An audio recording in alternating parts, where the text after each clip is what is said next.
Welcome to Heart on the Table, a tarot-inspired podcast for mothers, healers, and humans in the messy middle of becoming. Two therapists, two moms, one card at a time. Every week, we pull a tarot or oracle card and explore its symbolism through the lenses of trauma healing, attachment theory, motherhood, and intuitive wisdom. Together, we weave our clinical therapy knowledge with personal connections to motherhood, spirituality, magic, and womanhood, reflecting on what it means to mother yourself and others across timelines, triggers, and transformations. I'm Bree Levitt, licensed clinical social worker. And I'm Miranda Peterson, licensed clinical social worker. It's part sacred space, part cozy couch chat. Expect laughter, insight, and a whole lot of heart.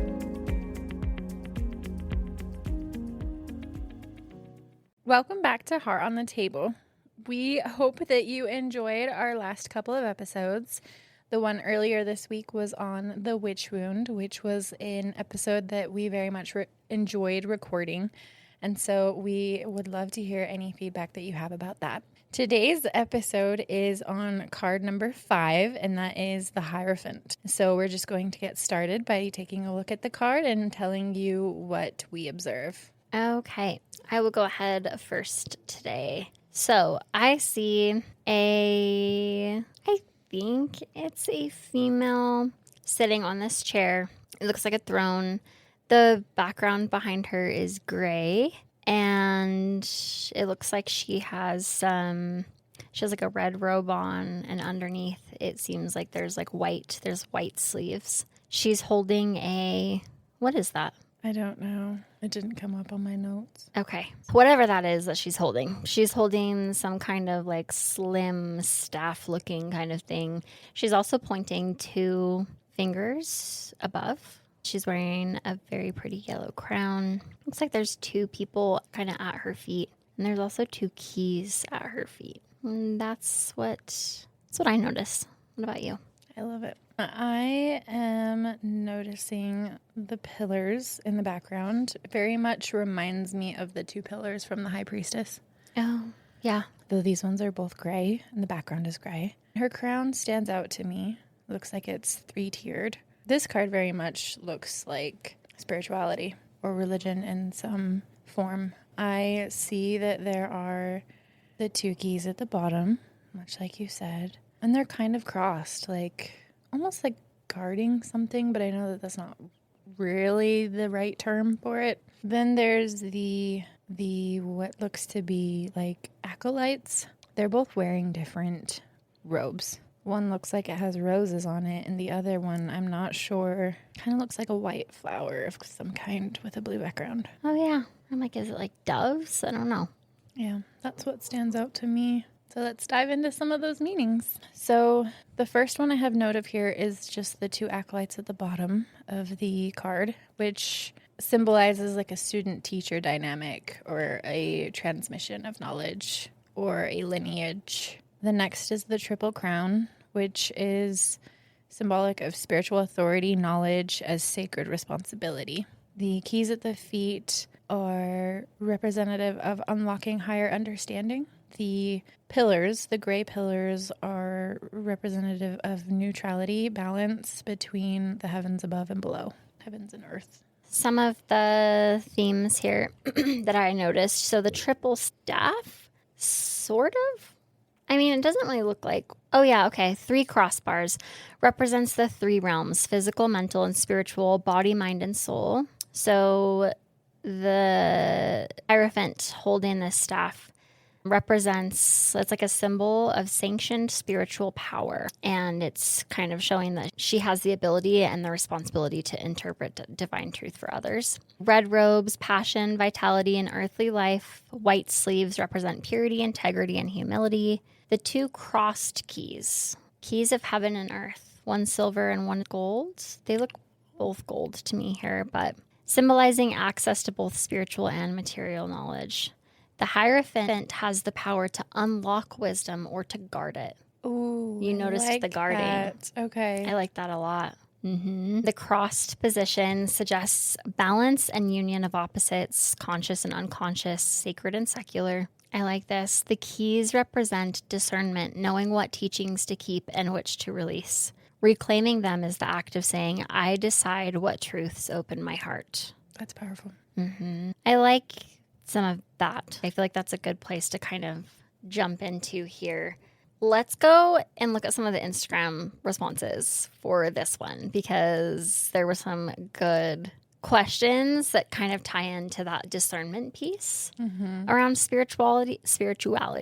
So, were you raised in a religious or spiritual tradition? 70% said yes, 30% said no. Do these early teachings still influence you? Deeply, 50%, 17% somewhat, 33% not anymore. And then I put a comment box and asked, let's see, what was my question? What belief from childhood have you questioned as an adult? So we have one response, and thank you so much for sharing your responses with us. One response says that men hold higher spiritual authority than I, a woman. Another listener said that I have to know what I wanted to be when I grow up, that I had to have a plan for life. Another listener said believing that happiness was something you found, not something you built. And someone said I have to show up perfectly or not at all. I think those responses are just so good, and I'm like ready to dive into them, but I'm going to slow down because we have one more question, and I just want to put it out there before we dive into the responses. Can spirituality exist without hierarchy? And 50% said yes, 8% said no, 42% said not sure. I think I have so many thoughts going through my head because this is one of the topics that I really love talking about. Clients is just spirituality and can it exist without hierarchy. I really like the symbolism of the keys on the Hierophant and the keys representing, like, what did it say? Like guarding wisdom versus knowing when to offer it. Share it. Yeah. Share it. And I think when we're thinking about spirituality from a hierarchical structure, the symbolism of the keys and the Hierophant being representative of somebody with that hierarchical power, having the power to release and share that information or to withhold it, makes me just think about how sometimes I think with spirituality, when it is in a hierarchical structure, it really gives our freedom away or our power over our own spirituality to someone else. Does that make sense? What could spirituality look like if it's not hierarchical? Yeah, that was a question that I really pondered for a minute, and I answered I wasn't sure. When I was just, as you were explaining that, I was just thinking about it in terms of a therapeutic relationship. And I think I'd said in one of our very first episodes, it might have been the first episodes, that I feel like these days so much information or knowledge or wisdom is kept behind gates of some kind, right? And I feel like everybody should be entitled to knowledge or wisdom or whatever they're searching for. And when I think about it in terms of the therapeutic relationship, like there is a therapist and there is the client. And while the therapist does not hold any answers, right, we have the clinical skills or the clinical knowledge, and that is the wisdom that we have to offer. But I think offering it at a time when it makes maybe the most sense, or maybe when it resonates the most, we can share all that we know, but unless it is applicable or resonates with the timing, it's not going to be helpful unless it's something that the client is looking for or that the client needs to hear. So I was just thinking about it in terms of a therapeutic or clinical approach and how we all carry our own truths. And sometimes we're not ready to acknowledge or hear those truths. We might have an inkling that they're there, but might not be ready or open to receiving that until we're in a place where we can accept that.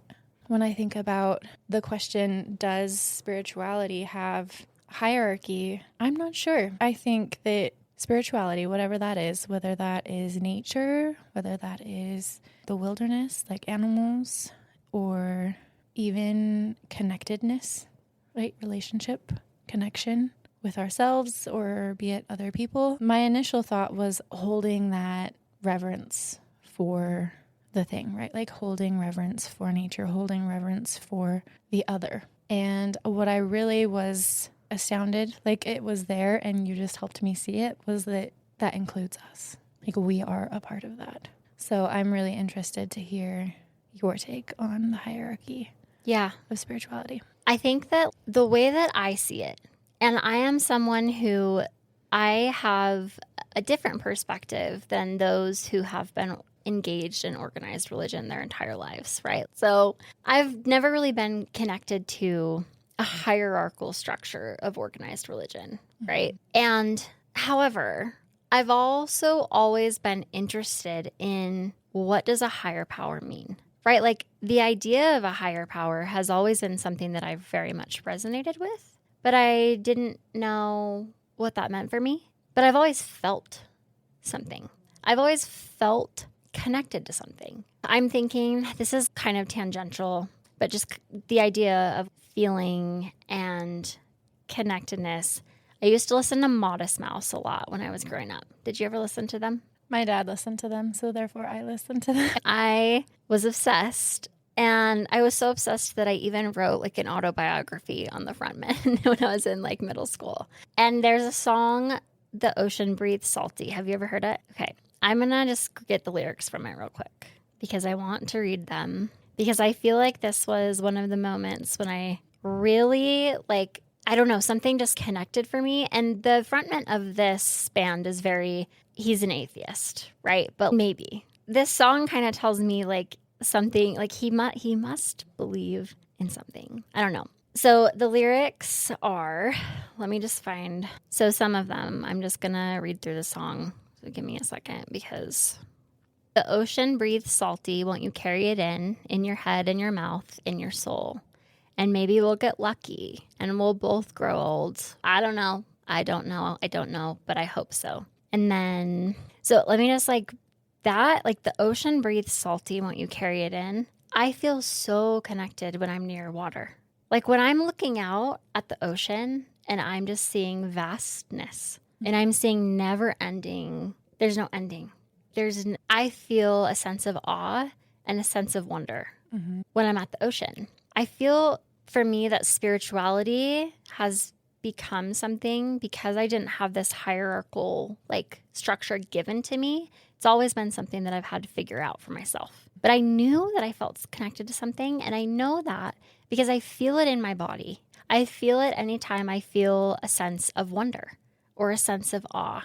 In coming back to like discerning truth from fear-based control, I very much believe that our bodies contain information for us. And when, like you were saying, when something doesn't, like when it doesn't land, our bodies have a response to that, right? The things that feel true for us should not feel constricting or restricting. And so many times, I do believe that some people find peace and meaning, and they find that in their religion, in its hierarchical form, right? But some people do not. But they bypass the information that their body is giving to them that is saying, this is not working. Back to the awe and wonder thing. There was one more at the very end of the song. He says, that is that, and this is this. Well, you tell me what you saw, and I'll tell you what you missed when the ocean met the sky. And then at the very end, he says, you wasted life. Why wouldn't you waste the afterlife? And I remember being like 11. I'm like, damn, that's something hit me from that song. But I'm like, how much time do people spend wasting the day-to-day or rushing through the day-to-day and not recognizing that, do we think that we're just going to land in the afterlife and we're going to be, that's going to go away?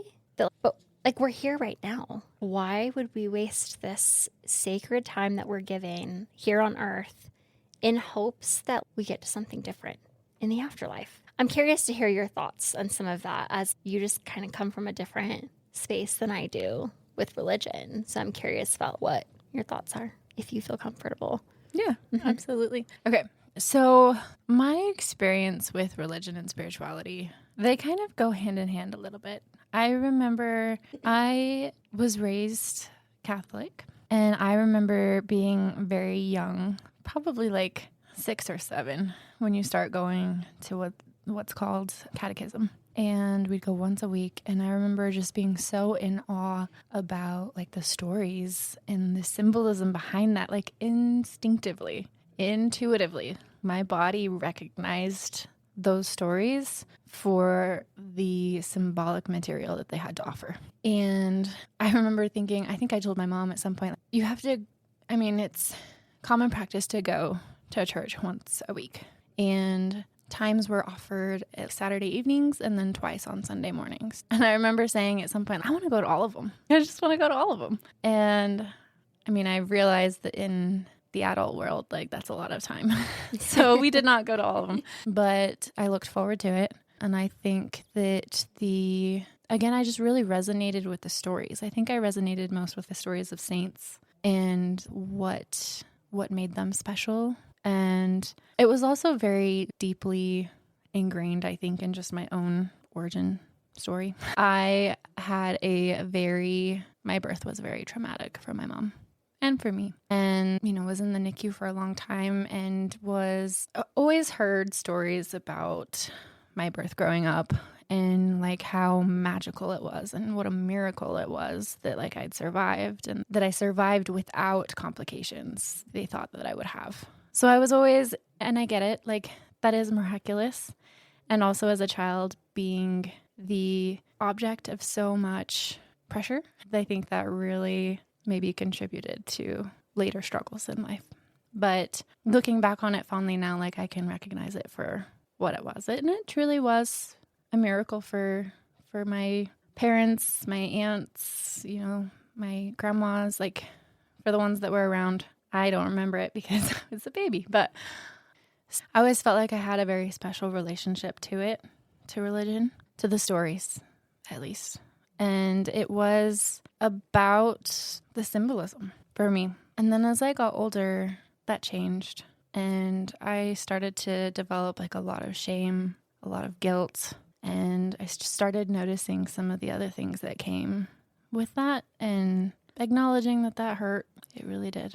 It still holds a special place in my heart, albeit it's not a prominent one. I have found my own meaning in spirituality and my relationship to myself and the healing work that I've done. And that's why this work is so important to me and is what I hope I am able to give to other people, to give to my clients and the community that I want to create, just out of a sense of instinctual intuition, internal knowledge, and really reconnecting with oneself, like embodiment. I can think of probably a period of time in my life where I felt so embodied and so connected and so in tune with myself and the world around me and how I interacted with people, with the world I was living in. And I don't know that I am supposed to feel that way all the time. Everything comes in cycles. There are times when I feel very disconnected, and that's okay. And it's just knowing that it's there or that I'm capable of that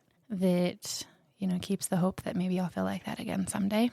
But going back to we're going to be missing the sacredness in our everyday life if we think that we're going to end up somewhere. It's happening or it's unfolding in real time.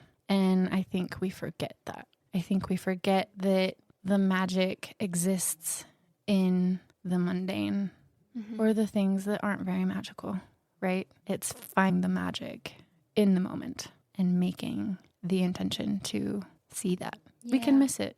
We can miss it so easily. And I think that's why sometimes, I know this is a bit of a side tangent, but I've also been doing a lot of thinking like with nostalgia and how it's just come up, I think, more and more as like I'm getting older, that we miss periods of our life where we didn't realize the magic was happening. And that's hard to realize that we had it so good or that it was so magical and it's over and we will never get that back. We will never be that age again. The people in our lives at that time, they're different now, or, maybe they're not here anymore. So with that in mind, using nostalgia for the present moment, like this moment that you have now will also be gone and you won't be getting it back. How can you make the most of this time and make it magic? There's something that you said that I think is so incredibly important when we're trying to do the discernment of what is our truth versus the truths that were kind of given to us or we're supposed to, right? Like the truths that are also followed. You need to do this because this is the truth. And we're trying to discern like what is spirituality for me versus what has been told to me. You said there was a point in my life where I felt so embodied and maybe I don't feel that now. And you said, and that's okay. And I think when we're trying to discern, is this my truth or is this truth something coming from elsewhere? If it's not okay for us to maybe feel a little more disconnected, a little maybe less ritualistic in the things that we do that do kind of add to our spiritual practice. I don't know, maybe for someone who's a part of some organized religion, like they can't get to church. Well, is that leading to feeling like shame, or is that leading to feeling, you know what, it's okay? Is it being met with, if there are things that you have to put pause on, or if there are times in your life where you feel more disconnected, because you will naturally, because like you said, life is cyclical. But if we're taking a break or we're choosing something a little bit different and we're being met with, oh, I feel a lot of shame at feeling disconnected right now. Is that a truth that you want to continue to ascribe to? The truths that bring shame or consequence or guilt? Because for me, I'm just like, how long till that's not working for you? And that's only impeding your psyche, right? Like, I've heard it before. Is the kind of God that you want to believe in a God who is damning and shaming and cruel? Because how long till that just doesn't work? Or how long till that creates so much like anxiety? And then kind of along with the Emperor episode, you're very rigid in trying to maintain control over everything that you can in order to continue to feel connected to your God. Like, it's interesting being here in Utah because I hear such a vast array of experiences, especially with the LDS Church, where some people have had such meaningful leaders within ward or stake that have really contributed to them having a very good relationship to their religion. And then some on the contrary, where they've had very, I don't even know what to call it, traumatizing, cruel, like damning experiences with church leaders that have led to perpetual guilt and shame throughout their life. So sometimes I'm like, I don't know what the answer is, truly. I think what I'm getting at is the importance of coming back to identifying, does this work for me or does this not? If you've been in a religion where someone down the street has had an amazing experience and still finds a lot of meaning in that religion, yet you yourself have had traumatizing experiences, why are we still trying to fit ourselves into that mold if unfortunately the experience of that religion created so much trauma for us? Because we all internalize things differently. Because religion is so vast and so big, everyone has a different experience within it. But I think it still comes back to, is it working for you or is it working against you? Yeah. And I think that's so important when we're identifying spirituality, because I do believe personally that spirituality is in the everyday. And we can spend so much time where we're in a rush and we're missing it. And because we're very much stuck in, I often hear the term worldly come up, but I think like we're stuck in the worldly if we're not pausing in the present and recognizing like the present magic that is like within our day-to-day world. Yeah. Because we are in the world and of the world right now. And I know there's a lot of things that I don't entirely understand, or, I can't speak to people's experiences, but I just know the importance of whatever you're using to lead you spiritually should bring you peace. It should bring you closer to feeling connectedness.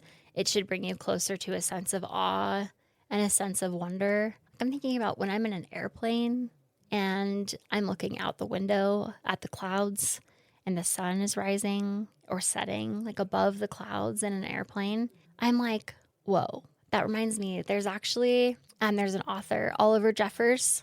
Do you have any of his books for Theo? One Not of off the them, top of my mind. there's a really popular one. I need to talk about this for sure. Here We Are.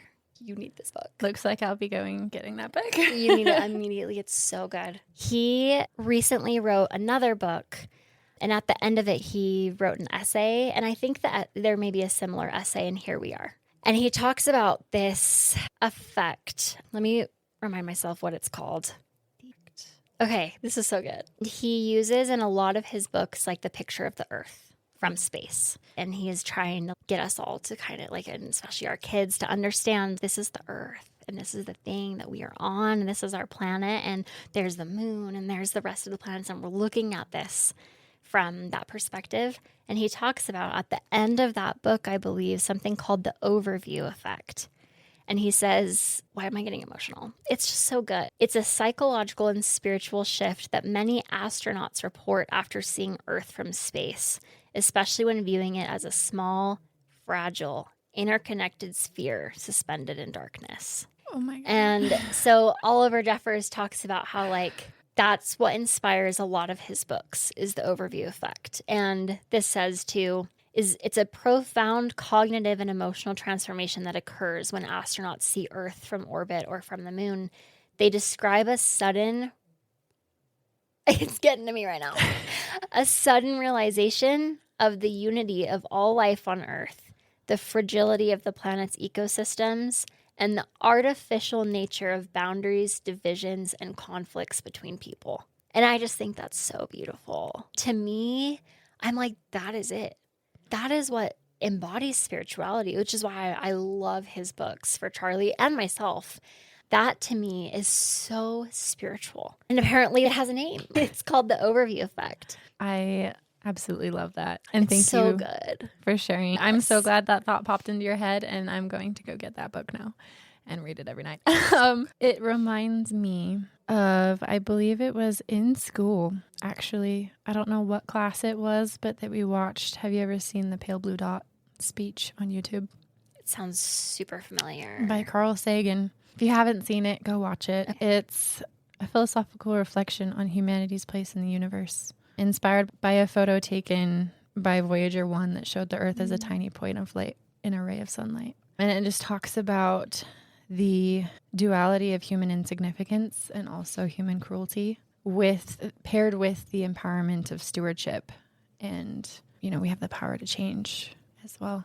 And like with everything, I think it has some really emotional background music to it that just kind of drives it home. I do think we tend to get caught up in our experiences as unique to us, and it's isolating and it's lonely. And that overview perspective of the Earth and space and how fragile it is, I think it helps me to remember that I'm insignificant, that I am just a tiny second in this cosmic life. Like, I don't matter as much, and that helps my problems not to matter as much.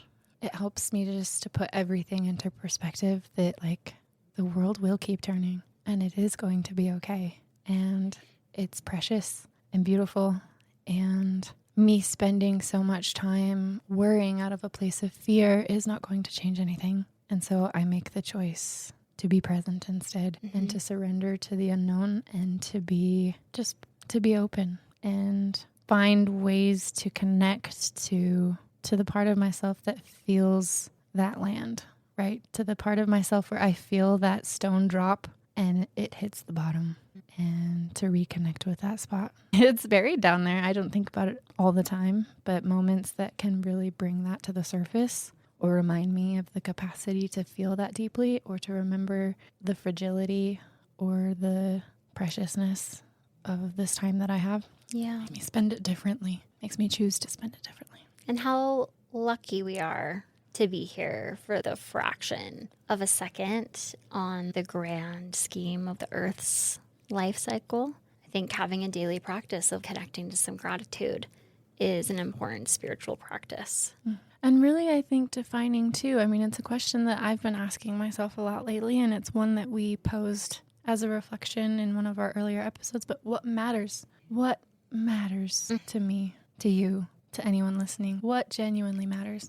And are you living close to what that is? Yeah. In the therapeutic world, we call that ACT, identifying what your values are. But all clinical labels aside, like, I prefer to communicate in the magical thinking, in the magical sense, like what matters underneath it all. Yeah.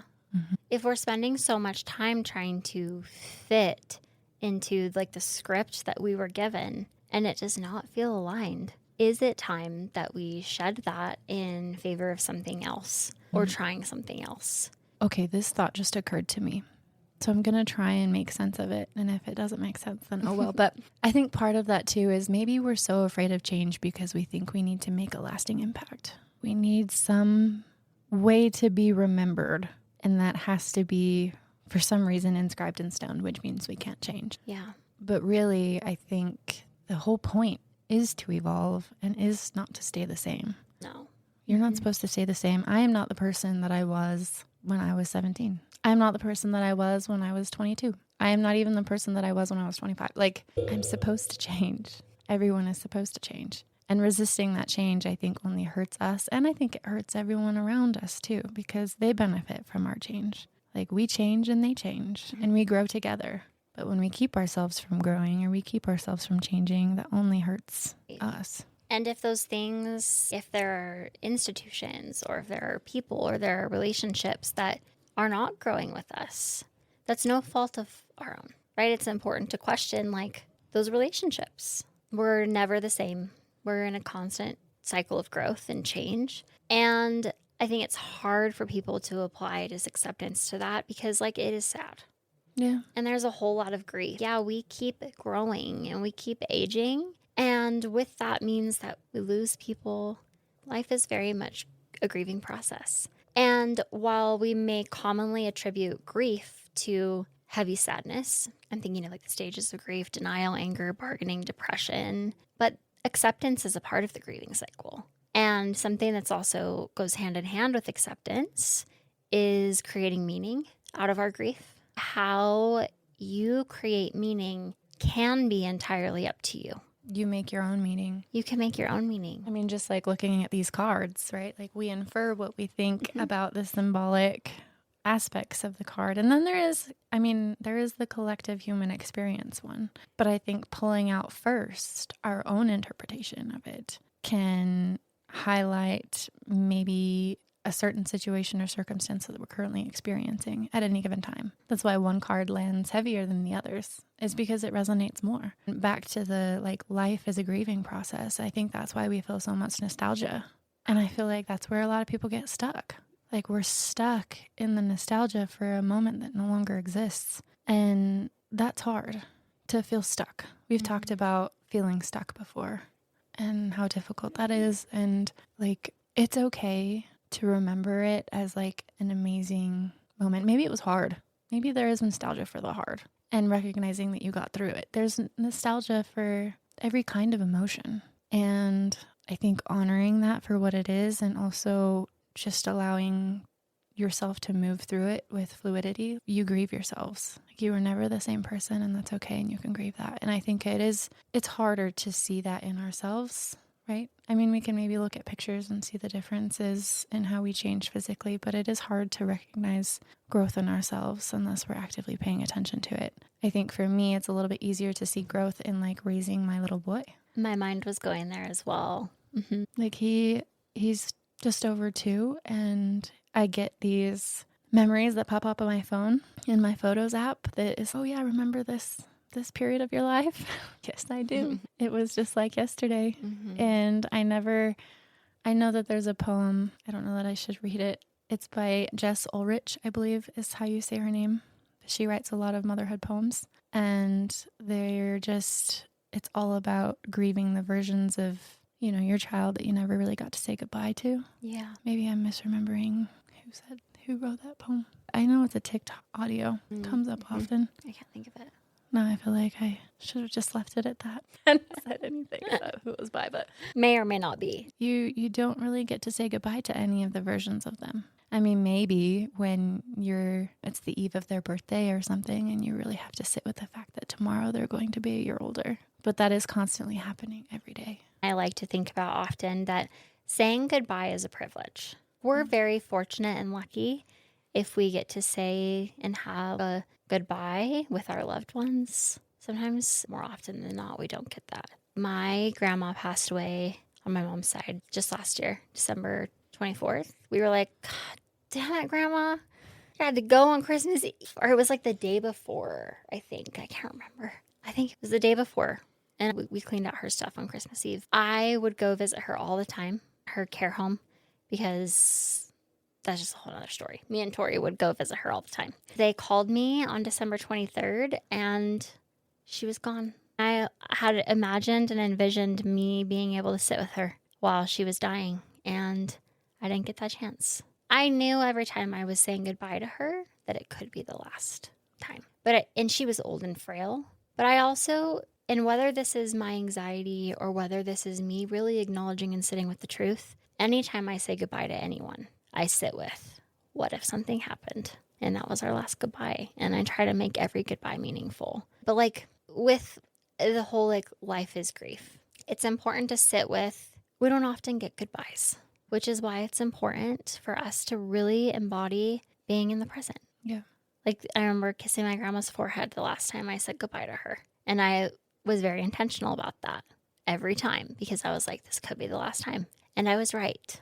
And I'm getting emotional talking about all this Jesus, death and dying coming up in spirituality. But when my dad died too, like I was very lucky to go be with him when he died and hold his hand and be there for him. Some people don't get that. Yeah. And when we do, we really should recognize what a privilege that is for us to have been able to do that. I think our relationship to death and dying is not what it would be, what it used to be, or what it maybe should be. I say should very lightly because shoulds come with judgments, or what it could be, I guess. I feel like these days, I've sat with several clients that I've worked with in the past who are elderly or aging, and they've expressed like a deep fear of dying or of even thinking about it. And so it prevents them from going and doing things or living their life. They stay holed up and they're afraid to do anything. And that's not living either. And I think our relationship to it, even from a very young age, I mean, it's scary when like suddenly your life has changed and someone who has been in your life is no longer in your life. I remember a very early experience that I had with death was the passing of my great-grandma. I'd seen her a couple times, and I have a couple of, I don't know if they're necessarily memories or if they're just things that I remember based off of photographs, but I remember her funeral.